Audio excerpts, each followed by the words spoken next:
Welcome to the meeting. Question. How many Gen Zs do we have here?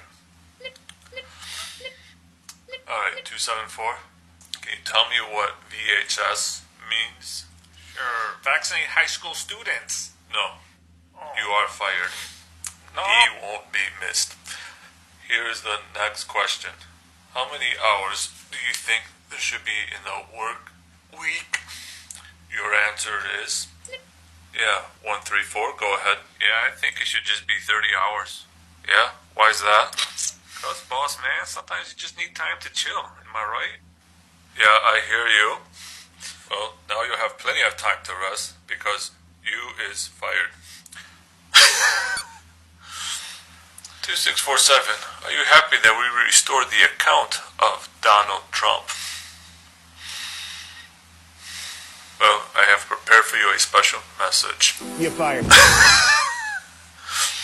Alright, let's relax and let's just listen to pop music. Man, I feel like I'm in a club, baby. Alright, that's enough. Now, do you all appreciate free speech? Yep, you're all fired. Get lost. You're fired.